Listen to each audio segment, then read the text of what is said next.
말씀은 신약성경 누가복음 2장 1절부터 7절까지 말씀입니다. 제가 가지고 있는 신약성경 89페이지에 있습니다. 누가복음 2장 1절부터 7절까지 말씀 우리 함께 찾아가서 우리 같이 읽어보도록 하겠습니다. 신약성경 누가복음 2장 1절부터 7절까지 말씀 우리 함께 읽겠습니다. 시작. 그때 가이사 아구스도가 영을 내려 천하로 다 호적하라 하였으니 이 호적은 구레뉴가 수리아 총독이 되었을 때에 처음 한 것이라. 모든 사람이 호적하러 각각 고향으로 돌아가매 요셉도 다윗의 집 족속이므로 갈릴리 나사렛 동네에서 유대를 향하여 베들레헴이라 하는 다윗의 동네로 그 약혼한 마리아와 함께 호적하러 올라가니 마리아가 이미 잉태되었더라. 거기 있을 그때에 해산할 날이 차서 첫 아들 낳아 강보로 싸서 그 위에 뉘었으니 이는 여관에 있을 곳이 없음이러라. 아멘. 여러분 올 한 해도 예상을 했지만 정말 빨리 지나갔습니다. 오늘이 벌써 12월 1일입니다. 특별히 12월은 참 중요한 달입니다. 왜냐하면 그 1년을 잘 마무리하는 달이기도 하지만 그 중에서 더 중요한 이유는 성탄절이 있어서 우리들에게는 너무나 중요한 달입니다. 그래서 저는 4번에 걸쳐서 주일 예배 시간에 성탄에 관한 말씀을 함께 나눌 것입니다. 그 중에서 오늘은 첫 번째 시간으로 구유에 누인 아기 예수님이라는 제목을 가지고 설교를 하려고 합니다. 여러분 성탄이 무엇입니까? 성탄은 하나님의 약속이 이루어진 사건이에요. 또한 성탄은 하나님이 우리를 구원하기 위하여 예수님을 이 땅에 보내주신 축제일이기도 합니다. 그런데 하나님 우리를 하나님의 자녀 삼으시기 위하여 예수님을 이 땅에 사람으로 보내주셨고 그것도 갓난아기로 태어나게 하셨어요. 그 다음에 누가는 오늘의 말씀에서 도대체 어떤 모습으로 아기 예수님의 탄생을 기록하고 있을까요? 제가 간단하게 아웃라인을 말씀드리면 세 부분으로 나눌 수가 있는데요. 1절부터 3절까지는 요셉과 마리아가 베들레헴으로 가게 된 역사적인 배경이 기록되어 있습니다. 그리고 4절과 5절은 요셉과 마리아가 그들의 고향인 다윗의 동네 베들레헴으로 간 사건이 기록되어 있고 마지막 6절과 7절은 그곳에 있는 동안 일어난 구주 탄생에 관한 사건을 누가가 기록을 했습니다. 원래 로마의 황제가 된 아구스도는 세금을 매기기 위해서 세금을 매기려고 하다 보니까 기초 자료가 필요했어요. 그래서 인구조사를 합니다. 이 인구조사를 위해서 모든 사람이 호적하러 각각 자기의 고향으로 가야 했습니다. 이때 당시 이 지역의 행정 책임을 맡은 사람은 구레뉴라는 사람으로서 수리아의 총독의 직무를 담당하고 있었어요. 누가는 아기로 오신 예수님의 탄생 사건을 너무나도 중요한 것이 뭐냐면 세계사, 세계의 역사 속에서 이 아기가 탄생, 예수님이 탄생한 사건을 기록하고 있어요. 여러분 이게 왜 그렇게 중요한지 아십니까? 이때 당시 상황 속에서 누가만 이 부분을 기록했다는 거예요. 왜냐하면 예수님이 아기로 탄생한 사건을 다룬 기사는 한 줄도 없습니다. 이 세상에 어떤 역사가도 예수님의 이 탄생 사건의 중요성을 깨닫지 못했습니다. 근데 누가 기록했다고요? 누가가 기록했다고요. 다시 한번 말씀드릴까요? 누가 기록했다고요? 누가가 기록했다니까요.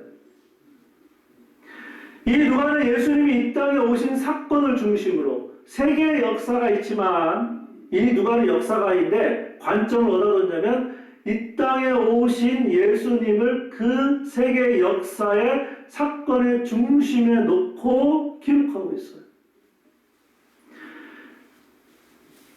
지금으로 이야기하면 누가가 기록한 이 예수님의 탄생 사건은 특종입니다.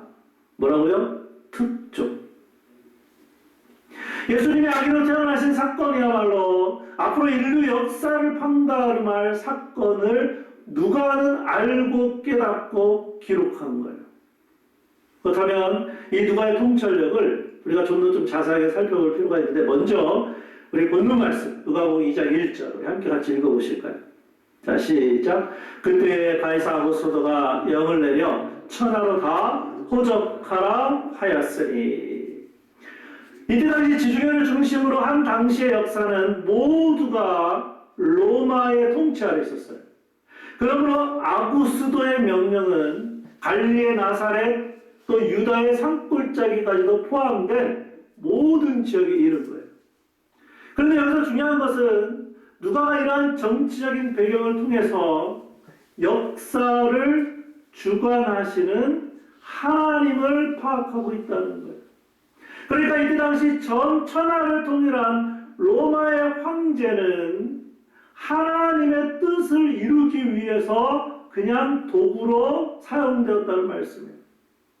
원래 로마 황제는 정치적인 이유가 있어서 인구수사를 했습니다. 그런데 하나님은 어떻게 하셨습니까? 하나님의 뜻을 이루기 위한 도구로 이 로마 황제를 지금 사용하고 있어요.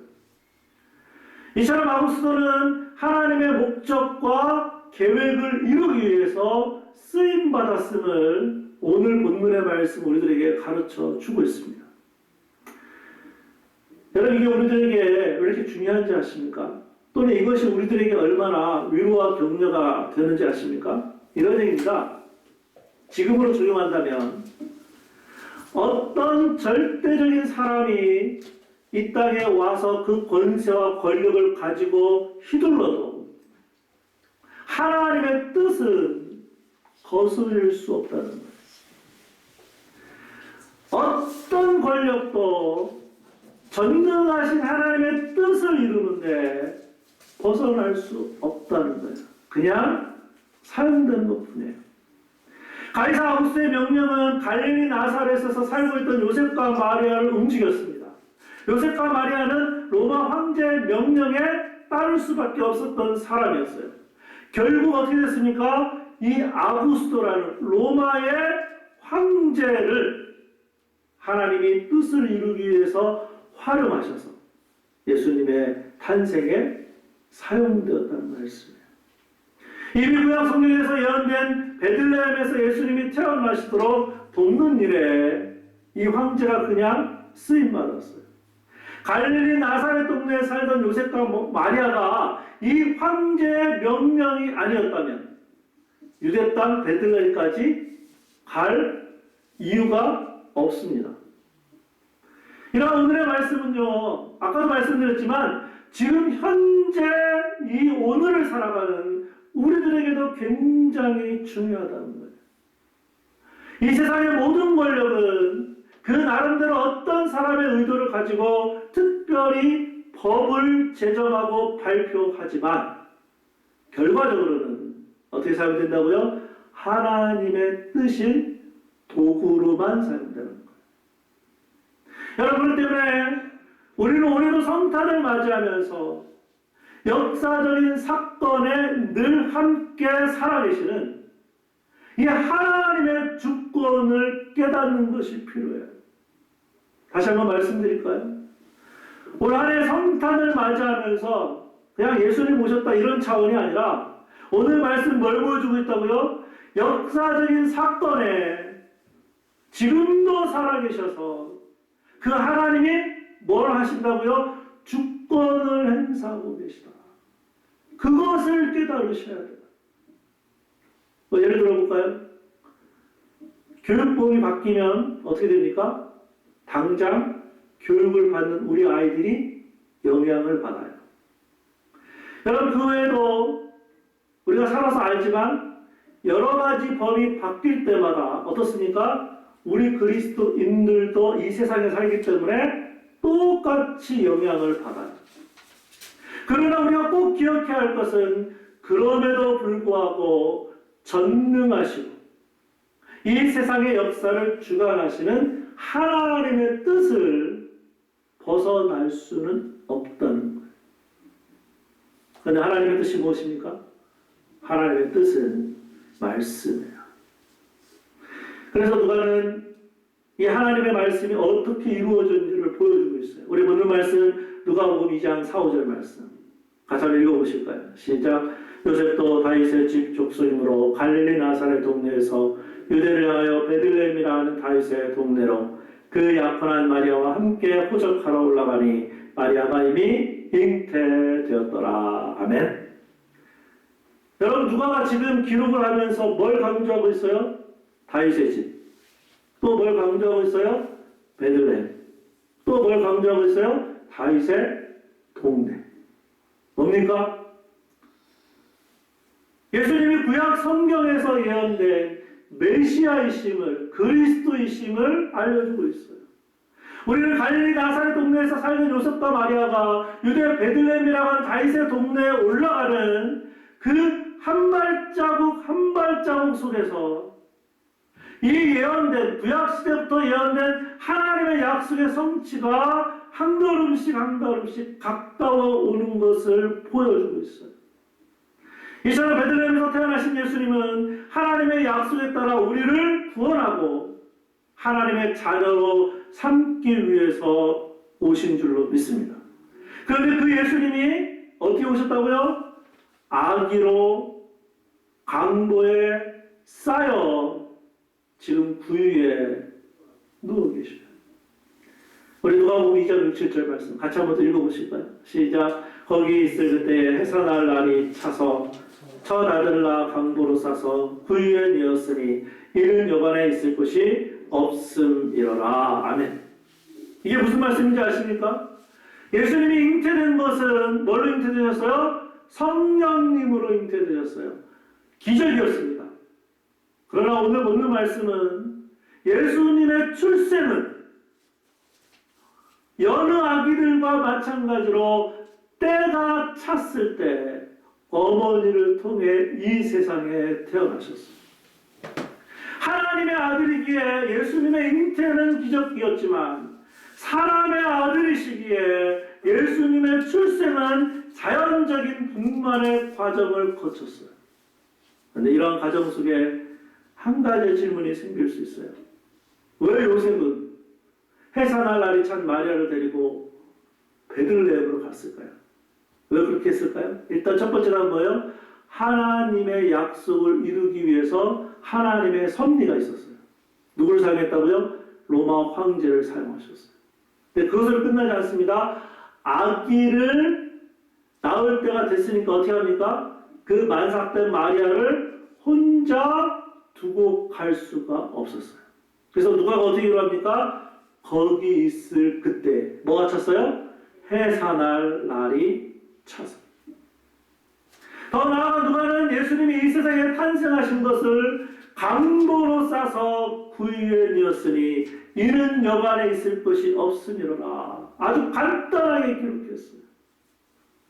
자, 그렇다면 누가는 예수님의 탄생의 모습에서 우리에게 도대체 무엇을 보여주려고 이렇게 기록했을까요? 우선 예수님은 이 세상에 오실 때부터 자신의 그 한 몸둘 바를 찾지 못하고 오셨다는 걸 보여주고 있어요. 여러분, 이 세상 어느 곳에도 발 붙일 자리를 얻지 못하는, 어쩌면 이 세상으로 인하여 거절당하실 앞날을 미리 보여주기라고 또 하듯이 누가는 이 부분을 기록했어요. 근데 그 아이가 지금 어디에 누워 있다고요? 구유에 누웠어요. 여러분, 가끔 성탄의 연극 속에 등장하는 구유가 있습니다. 어떻습니까? 굉장히 아름다워요.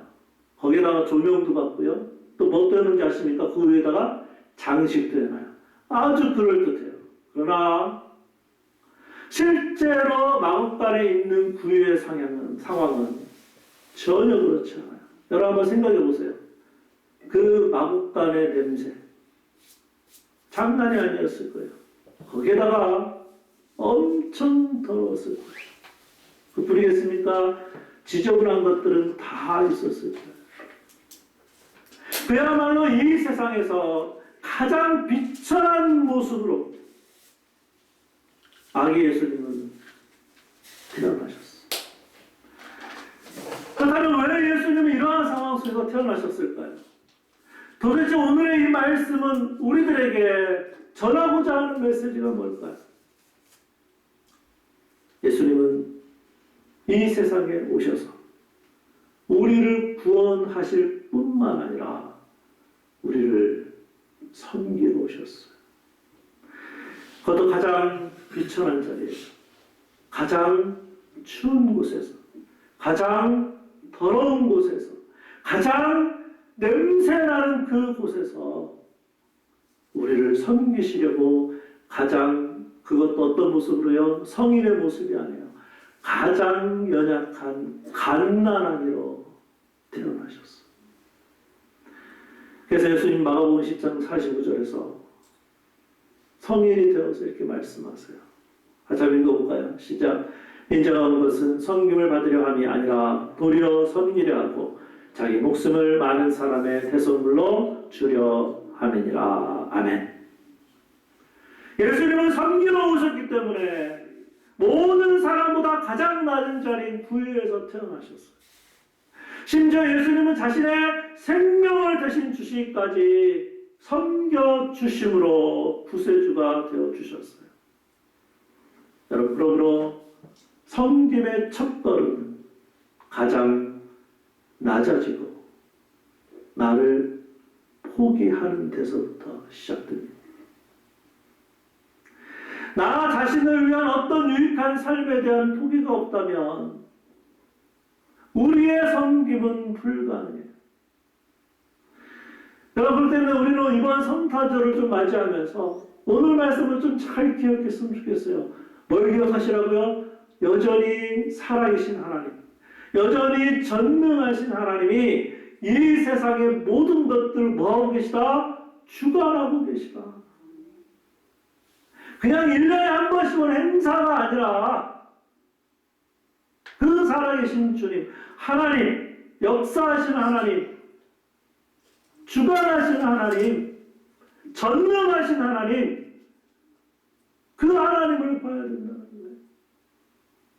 그뿐만이 아니라 예수님께서 모든 것들을 포기하시고 구유로 오셨다는 거예요. 뭐하기 위해서? 섬기기 위해서. 그래서 섬김의 첫걸음은 어떻게 한다는 거예요? 나를 가장 낮게, 나를 포기해야만이 가능하다는 거예요. 특별히 예수님과의 관계 가운데 예수님은 우리의 삶의 중심인, 특별히 우리의 마음 가운데 내가 주인인 이 마음의 방에 예수님을 나의 구세주로 모시고, 좀 올 한해 12월 달은 예수님이 나의 주님이라는 사실을 좀 깨닫는 그러한 성탄절이 됐으면 좋겠어요. 해마다 연례 행사처럼 치러지는 그런 성탄절 말고 우리가 가지고 있는 것들을 좀 포기하고 예수님처럼 가장 낮은 자리에서 우리 예수님과 다른 사람들을 섬길 수 있는 성탄절. 여러분, 우리가 믿는 예수님은 원래 가난하신 분이 아니세요. 왜 그런지 아십니까? 우리 예수님은 모든 것을 가지고 계신 하나님이시거든요. 하나님이 가장 부자 아니십니까? 그러나 우리를 위해서 오히려 가난해지셨고, 우리를 위해서 오히려 가장 낮은 자리인 어디로 오셨다고요? 구유로 오셨어요. 그래서 바울은 고린도 교회 성도들을 향하여 고린도후서 8장 9절 말씀을 이렇게 기록했습니다. 우리 함께 읽어보실까요? 시작. 우리 주 예수 그리스도의 은혜를 너희가 알거니와 부요하신 이로써 너희를 위하여 가난하게 되심은 그의 가난함으로 말미암아 너희를 부요하게 하려 하심이라. 여러분, 정말 그렇지 않습니까? 우리가 예수님을 믿고 나무 얼마나 많이 부유해졌어요. 제발 오늘 집에 가셔서 집에 뭐가 있는지 좀 살펴보세요. 없는 것 빼고는 다 있잖아요. 네?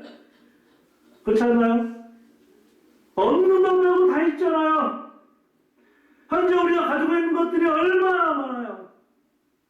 이유가 뭔지 아십니까? 예수님께서 우리를 위하여 가난하게 되심은 우리를 부유하게 하려 하십니다. 올 한 해 여러분 11월까지의 삶을 돌아보세요. 하나님이 얼마나 많은 은혜를 베푸셨는지. 그렇다면 이제 성탄절을 맞이하는 12월달 우리가 어떻게 살아야 하겠습니까? 12월 한 달 동안 좀 예수님처럼 섬기기 위해서 우리 자신도 내어놓고 우리 주님께서 주신 그것이 무엇이든 간에 그것을 어떻게 포기하고 주님을 위해서 또 다른 사람들 위해서 그 베풀어 주신 은혜와 부요함을 이제는 좀 나눠야 하지 않겠습니까? 예수님이 본래의 부요함과 영광을 포기하지 않으셨다면 우리는 여전히 죄악 가운데서 비참하게 인생을 살아야 했습니다. 그러나 예수님은 우리를 구원하시고 하나님의 자녀 삼으시려고 그 영광을 포기하고 이 세상에 오셨어요. 첫 아들과 강도로 싸서 그 위에 뉘었으니 왜 예수님이 아기가 되어서 그 위에 뉘어 계신지 아십니까? 그 이유는 우리를 왕자에 앉히기 위해서. 왕자가 어딘 줄 아십니까? 하나님의 왕이시잖아요. 근데 우리가 누구예요? 하나님의 아들과 딸이잖아요. 그럼 우리의 위치가 어떻게 돼요? 왕자이고 공주 아닙니까?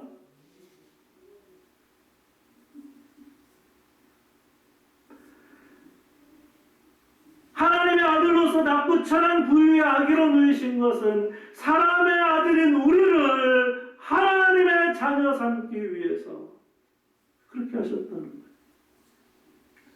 그렇다면 성탄절을 맞이하는 우리의 삶이 12월 한 달 동안 좀 새롭게 변화되어야 되지 않겠어요? 우리도 아기 예수님처럼 살아야 하지 않겠습니까? 하늘의 영광을 포기하고 낮고 천한 그 위에 그 몸을 누이신 그 예수님을 좀 본받아야 되지 않겠습니까? 특별히 12월 한 달 동안 우리만큼은 이 예수님을 높여드리기를 원합니다. 예배함으로 높여드리고 매일마다 찬양함으로 높여드리고 그것을 끝나는 것이 아니라 좀 옆에 있는 사람들을 주님처럼 가장 낮은 자리에서 섬기게 되면 누굴 높이는 거예요? 주님을 높이는 거예요. 우리 마지막으로 골로새서 3장 23, 24절 우리 함께 읽어보겠습니다. 시작. 무슨 일을 하든지 마음을 다하여 주께 하듯 하고 사람에게 하듯 하지 말라. 이는 기업의 상을 주께 받을 줄 아나니 너희는 주 그리스도를 섬기느니라. 아멘. 예수님을 믿는 하나님의 자녀들은 누구를 섬기냐면 주 그리스도를 섬기는 사람들이에요. 그래서 우리는 12월 한 달 동안 예수님을 어떻게 해야 됩니까? 매일 예배하고 매일 찬양함으로 높이고 섬겨요. 근데 그게 다가 아니에요.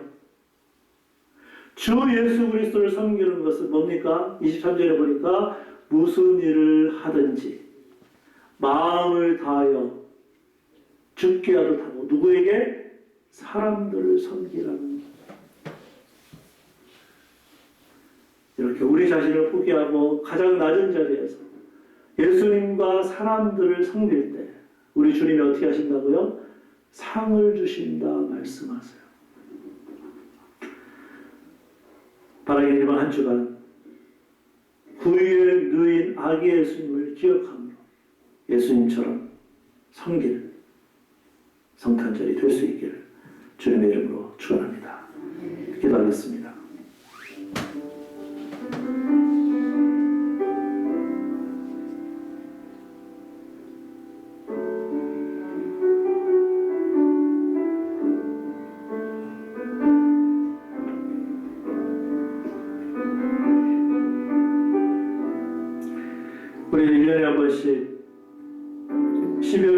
맞이합니다. 올해도 어김없이 12월 달을 맞이했습니다.